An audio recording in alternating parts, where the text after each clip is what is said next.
Hubo un tiempo en el que este planeta era el ombligo del universo. Las estrellas que cada noche veíamos en el cielo eran solo eso, céfiros, luminarias puestas ahí por el Creador para aliviar la oscuridad y embellecer las siempre ominosas tinieblas.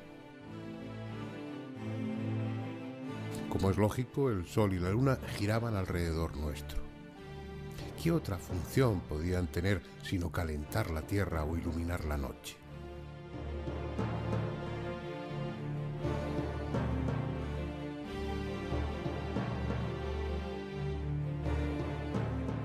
Todo era sencillo. Éramos el único objetivo de la creación, las únicas criaturas.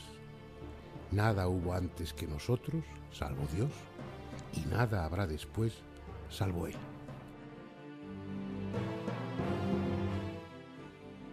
Pasaron los siglos, fuimos creciendo en número y en conocimientos.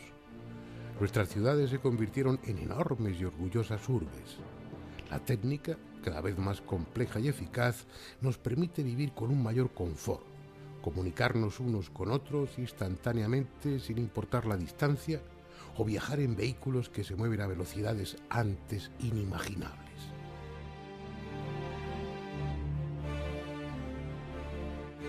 A cambio, las cosas han dejado de ser tan sencillas. Ahora somos solo un pequeño planeta girando en torno a una estrella de mediana magnitud en el extrarradio de una galaxia con miles de millones de soles como el nuestro y que a su vez es una cualquiera entre los miles de millones de galaxias que forman el universo conocido. Un universo cuyos límites son un misterio y su origen una mera hipótesis. Plantear que esta minúscula partícula perdida en un rincón del cosmos es la única que alberga una especie inteligente es aparentemente absurdo.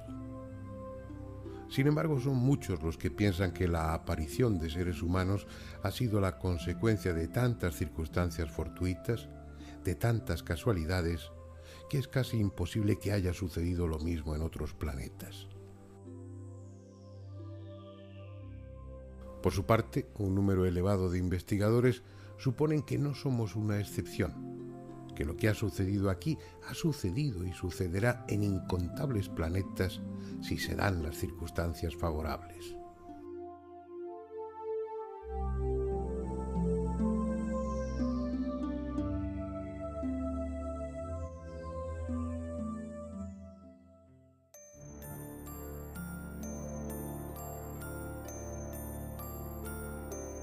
No es cuestión ahora de demostrar la realidad del fenómeno. Cada cual puede y debe pensar lo que quiera. Pero aunque para gran parte de la opinión pública se trate de poco menos que un bulo, el que tenga un mínimo interés por informarse comprobará que los testimonios de todo tipo son tan abrumadores que negar la existencia de esos objetos volantes no identificados es negar lo evidente.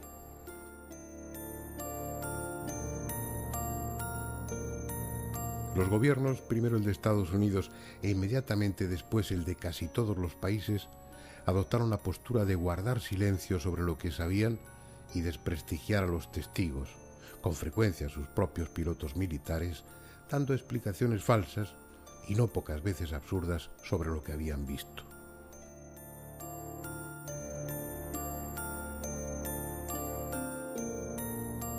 Esa campaña de intoxicación y desinformación ha sido tan eficaz que socialmente se considera como muestra de credulidad o de incultura creer en la existencia de los ovnis. Las razones para tal actitud son diversas, pero el astronauta Gordon Cooper, en una entrevista concedida para la revista Enigmas, opinó sobre la que, siendo la más sencilla, es la principal de las causas de esa manipulación oficial. Textualmente dijo: el secretismo comenzó durante la Segunda Guerra Mundial o poco después. Creían que el público se asustaría si se enteraba de que alguien tenía vehículos mucho más avanzados que los nuestros. Tal vez pasara que eso crease pánico, así que empezaron a decir mentiras y luego ya no pudieron parar. A estas alturas se han dicho tantas que no saben cómo salir del atolladero. Sería muy incómodo admitir ahora que desde la Segunda Guerra todo han sido mentiras. Creo que a cualquier presidente le gustaría no tener que seguir mintiendo, pero hasta que no pase algo que no puedan negar u ocultar, las cosas van a seguir así. Unas veces en connivencia, incluso pagados por las instituciones, y en otras por puro prejuicio, muchos científicos y periodistas especializados han contribuido, y siguen haciéndolo, a esa campaña de desprestigio y manipulación. Su planteamiento es en esencia tan simple como: si nosotros no podemos hacerlo, los demás tampoco. Y es que la presencia de los ovnis no solo implica la hipotética visita de alienígenas, con las repercusiones sociales que eso pueda tener, sino algo mucho más difícil de digerir para algunos: que nuestra tecnología, de la que nos sentimos tan orgullosos, es casi infantil comparada con la de ellos. No solo poseen una fuente de energía desconocida e inmensa, no solo violan en apariencia todas las leyes de la aerodinámica con sus maniobras, es que además su presencia aquí implica que nuestro conocimiento del universo está aún en mantillas. De acuerdo a lo que sabemos, es imposible que un vehículo recorra decenas o centenares de años luz, pero ellos lo hacen. O hay otros sistemas para recorrer las distancias siderales que todavía ignoramos, o han estado aquí desde siempre y este es también su planeta, lo que resulta igualmente difícil de entender.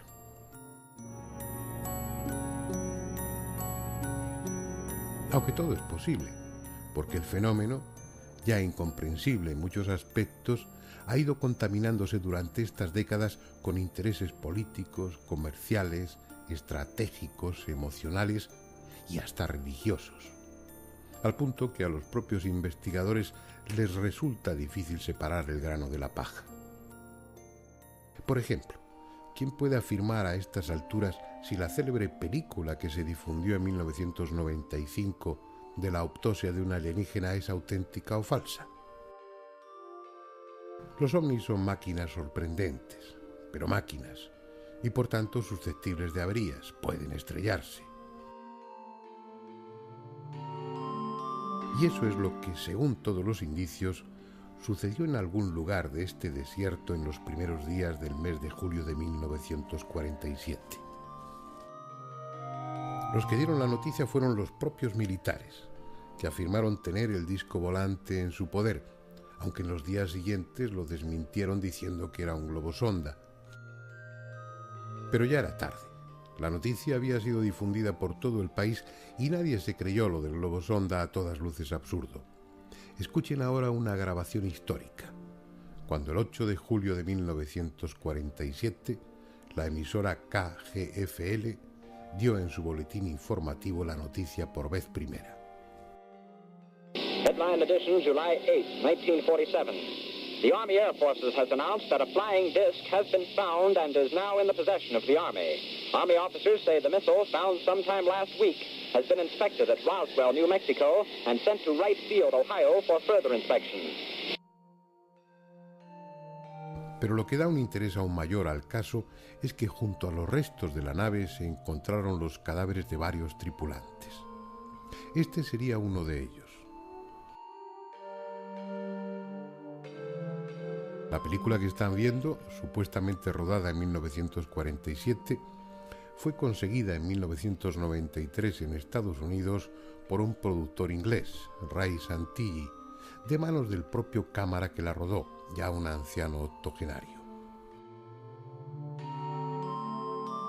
El cadáver corresponde a una criatura de extraña anatomía, con un cráneo voluminoso, de poco más de 1 metro de estatura, vientre abultado, genitales apenas desarrollados, pero que por la pequeña hendidura parecen corresponder a una hembra, y manos y pies de 6 dedos. Los médicos no son muy minuciosos y la sala de autopsias tampoco resulta la idónea. Todo tiene un cierto aire de improvisación y de prisa. Pero no conviene olvidar que la necropsia, aunque sería mejor decir la recogida de muestras, a veces órganos completos, se está realizando en una base militar secreta y no en un instituto anatómico forense por patólogos profesionales. En el aspecto técnico, la película, por su emulsión y otras características, parece pertenecer en efecto a la época correcta, pero falta que la casa Kodak, fabricante del negativo, realice los análisis definitivos. Entre los investigadores la opinión está dividida. Unos apuestan por su autenticidad, en tanto que otros sospechan que se trata de un fraude, pero no realizado por oportunistas con fines comerciales, sino por las propias instituciones norteamericanas, probablemente la CIA, que como es sabido viene participando activamente en el control de la información sobre el fenómeno ovni precisamente desde 1947, a raíz del caso Roswell. El sutil motivo para realizar y difundir esta falsa película sería el de que, una vez descubierto que se trata de un fraude, esa idea se extienda a todo lo que concierne al tema de ovnis estrellados en poder de las fuerzas aéreas.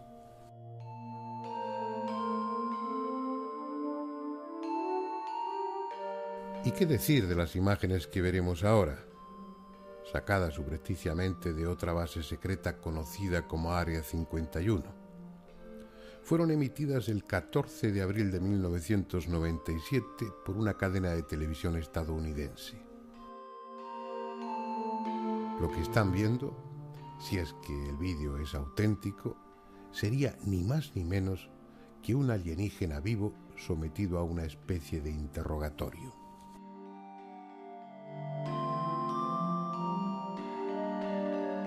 Posiblemente sea una falsificación, pero si lo es, hay que felicitar al realizador por su hábil puesta en escena y al actor que hace de extraterrestre, porque sin apenas gesticular, da a su personaje un dramático toque de desolación que conmueve al espectador. Para el contactado Giorgio Bongiovanni, que nos ha cedido las imágenes para esta ocasión, se trata de una filmación auténtica. Y su opinión es en modo alguno desdeñable, ya que Giorgio es el contactado más célebre y respetado de esta época, de probada honestidad y con la misión, a través de la revista UFO, La Visita Extraterrestre, del grupo Non Siamo Soli y de sus apariciones personales, de concienciar a la sociedad actual de la realidad del fenómeno y de la presencia de los alienígenas como inductores a un cambio positivo para la humanidad. En Bongiovanni se conjugan dos aspectos a los que hemos aludido al hablar de las apariciones marianas: el religioso, espiritual y el extraterrestre.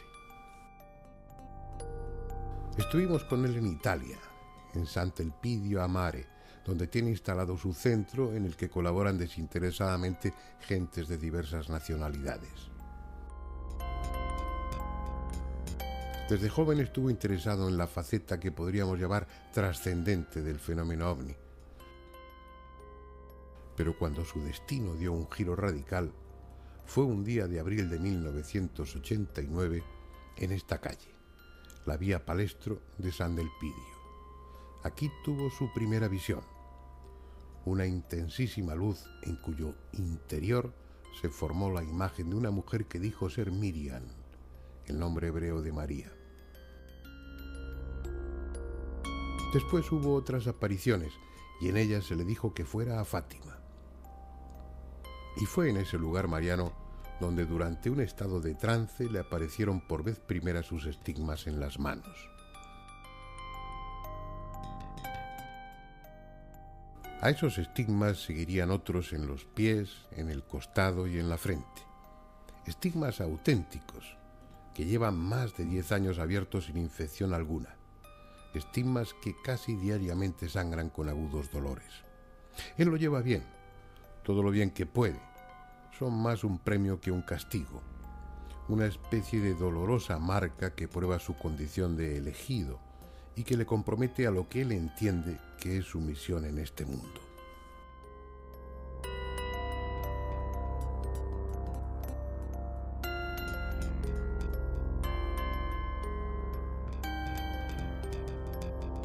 Yo pienso que la ufología es seria, pero claro, la ufología seria, la ufología profunda es la única materia que en este momento está dando prueba, evidencia que este contacto existe y que un día u otro se dará en una manera impactante, global, porque los gobiernos se esconden, las iglesias se esconden, la ciencia no le interesa o hace la finta que no le interesa o lo estudia ocultamente. Entonces la única materia, la más polémica, la más atacada de todo el mundo es la ufología.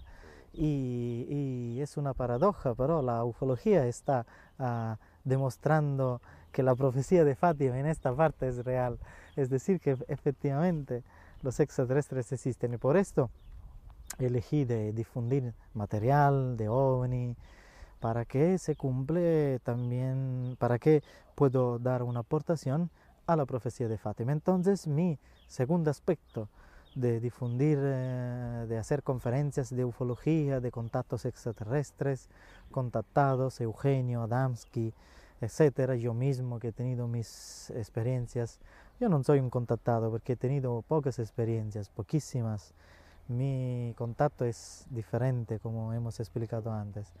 Pero hay gente que han tenido contactos extraordinarios, el tema de las abducciones, todos estos temas muy profundos que en nuestras investigaciones nosotros en todo el mundo recogemos material, sobre todo para que puedo sustentar lo que puedo sustentar por lo que se refiere al secreto de Fátima, esta parte del contacto con los extraterrestres.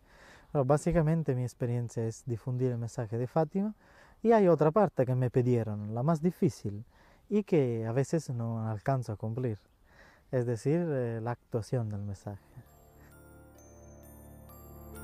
Los investigadores que se autoproclaman serios consideran inaceptable esta mezcla de lo espiritual con los ovnis, pero en mi opinión es una actitud más cargada de prejuicios que de razones.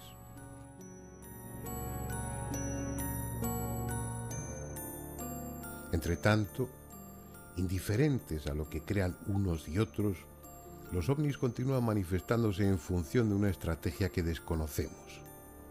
Y lejos de abandonar su puesto de observación en torno al planeta, por la presencia cada vez más frecuente de nuestros satélites tripulados y lanzaderas espaciales, se muestran con total descaro evolucionando cerca de ellos. Las imágenes que estamos viendo no son de un aficionado. Están tomadas por las cámaras fijas de las lanzaderas o por los propios astronautas. Corresponden fundamentalmente al Shuttle y al Discovery, grabadas de otras copias para poder mostrárselas ahora, pero sin que haya duda alguna sobre su autenticidad. Objetos no identificados que nada tienen que ver con chatarra espacial o con meteoritos, evolucionando, realizando maniobras imposibles y entrando en ocasiones varios de ellos en el campo de la cámara.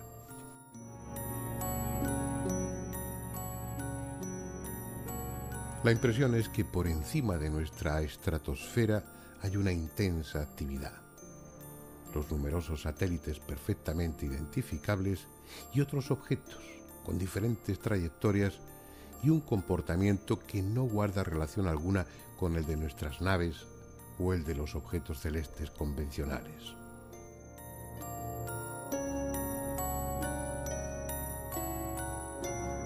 Estas imágenes son solo una pequeña selección del mucho material ya acumulado a lo largo de los últimos años. Sabemos lo que no son, ni naves nuestras ni objetos naturales, pero todo lo demás, su origen, su tecnología, la identidad de quienes los tripulan y por qué nos observan sigue siendo un misterio. De lo único que estamos seguros es de su presencia. Están ahí.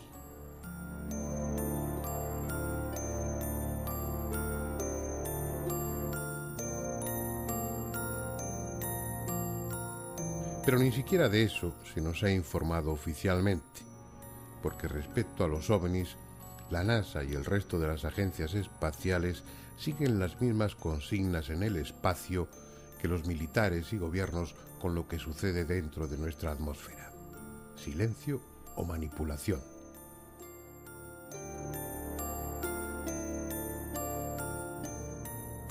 desde hace más de 5 décadas venimos siendo víctimas de un colosal engaño. Engaño al que, por sugerencia de las instituciones o por simple papanatismo, los medios de comunicación no son ajenos.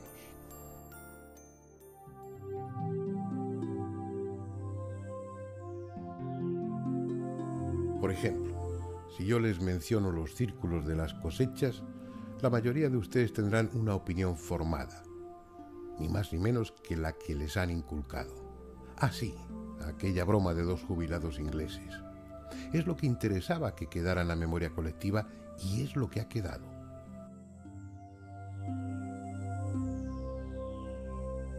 Sin embargo, los círculos de las cosechas constituyen uno de los enigmas más desconcertantes a los que se enfrenta la humanidad actual.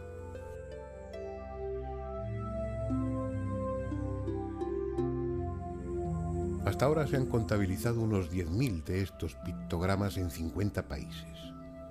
Los primeros aparecieron en Australia durante los años 60, pero cuando se han convertido en un fenómeno llamativo ha sido a partir de los años 80, en que dejaron de ser círculos sencillos para convertirse en diseños cada vez más bellos y complejos.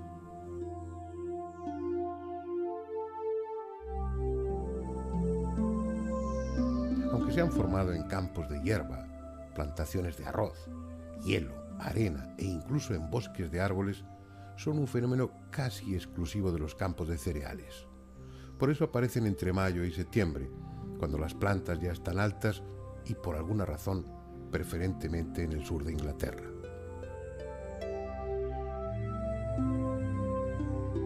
De aquellos círculos, aislados o en grupo, se ha pasado a complicados dibujos que a veces ocupan toda una hectárea de terreno y cuyo contenido abarca los más diferentes temas, incorporando conceptos matemáticos o astronómicos y otros relacionados con el simbolismo, la espiritualidad o el esoterismo.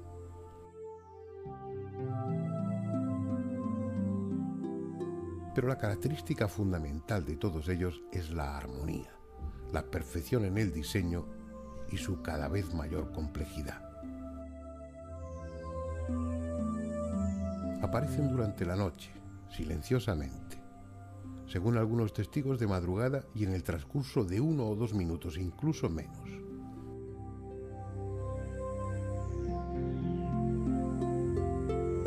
A lo largo de estos años son ya muchos los testimonios que se refieren a la presencia de luces de diferentes tamaños y formas sobrevolando el campo donde después aparecerá el dibujo. Incluso han sido grabadas con cámaras domésticas de vídeo, la primera vez en 1991 por el investigador Steve Alexander y desde entonces en varias ocasiones más. La más conocida de esas grabaciones es la que se obtuvo el 11 de agosto de 1996 a las 5 de la madrugada cerca del pueblo inglés de Oliver Castle. En ella se puede ver perfectamente cómo 2 pequeñas esferas luminosas se desplazan sobre el campo de cultivo mientras bajo ellas se va formando uno de los complejos pictogramas.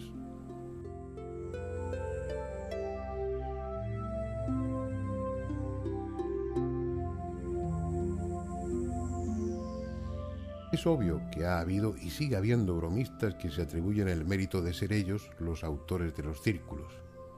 Han demostrado además que son capaces de hacerlo y con aceptable resultado. Así pues, junto a los auténticos círculos hay otros falsos, lo que favorece esa cortina de humo con la que autoridades e instituciones intentan cubrir habitualmente los fenómenos desestabilizadores, en tanto que ellas, como es lógico, también los investigan.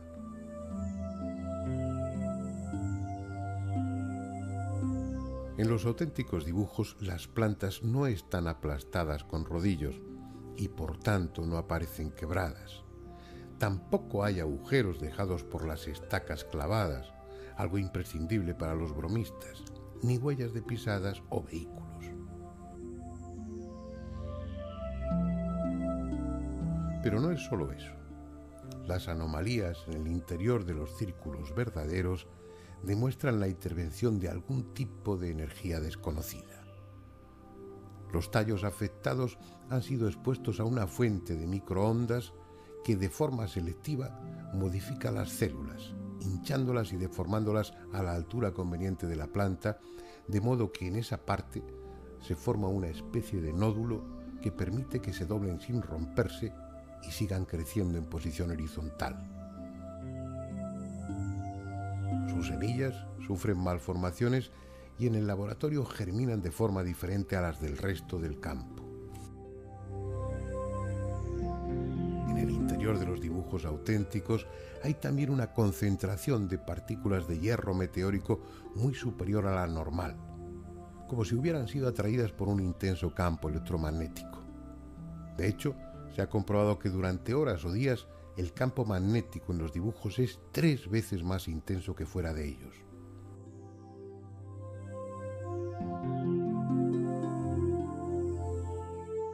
Algo desconocido, que nada tiene que ver con estacas, cuerdas y rodillos, traza desconcertantes figuras en los campos de cereales sin quebrar los tallos, produciendo alteraciones en la estructura molecular de las plantas, modificando temperatura, magnetismo y radiactividad, y sin dejar una sola huella. Tan solo un dibujo, a veces gigantesco, de enorme belleza y complejidad.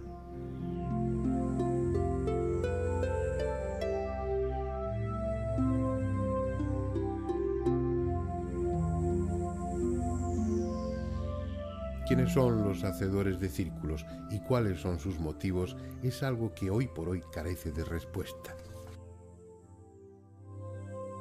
En todo caso, y aunque sea en esta época cuando aparecen con profusión, hace siglos que en esa parte del sur de Inglaterra se viene hablando de los círculos.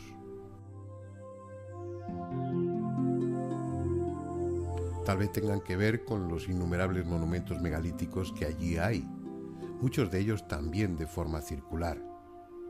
Es posible que la historia de los llamados círculos de las cosechas haya comenzado no en el siglo pasado, sino hace ya varios milenios.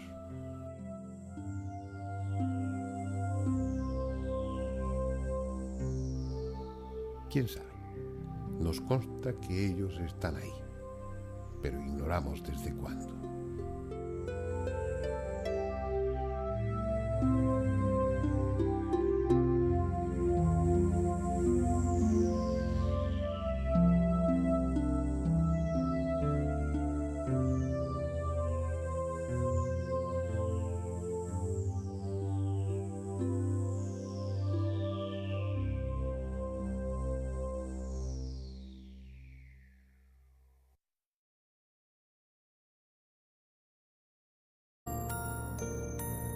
Los gobiernos, primero el de Estados Unidos e inmediatamente después el de casi todos los países, adoptaron la postura de guardar silencio sobre lo que sabían y desprestigiar a los testigos, con frecuencia a sus propios pilotos militares, dando explicaciones falsas y no pocas veces absurdas sobre lo que habían visto.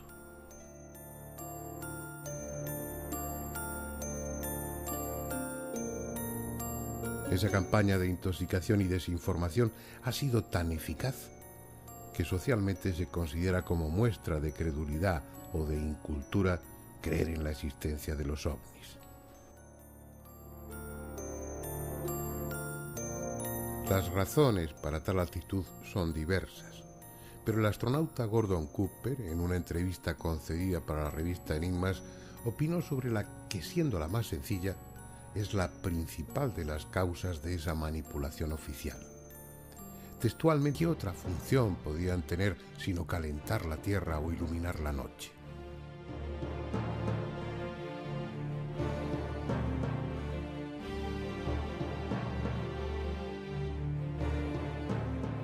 Todo era sencillo.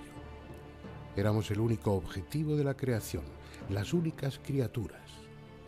Nada hubo antes que nosotros, salvo Dios, y nada habrá después, salvo Él.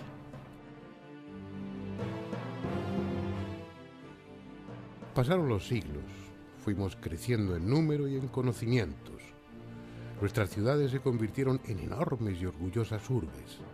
La técnica, cada vez más compleja y eficaz, nos permite vivir con un mayor confort, comunicarnos unos con otros instantáneamente sin importar la distancia, o viajar en vehículos que se mueven a velocidades antes inimaginables.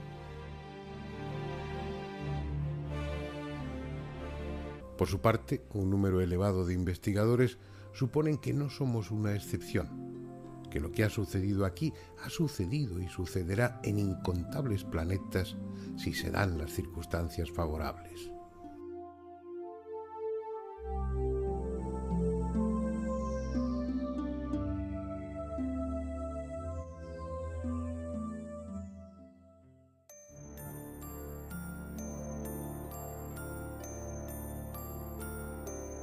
No es cuestión ahora de demostrar la realidad del fenómeno.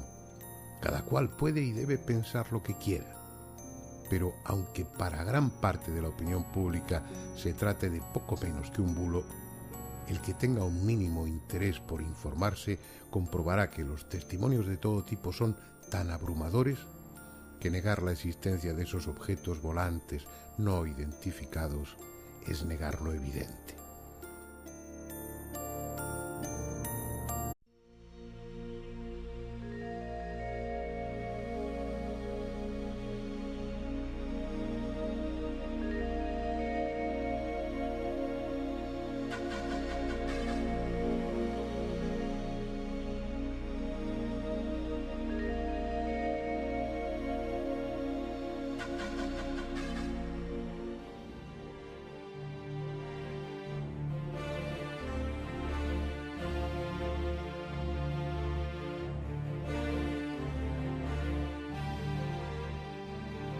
Hubo un tiempo en el que este planeta era el ombligo del universo.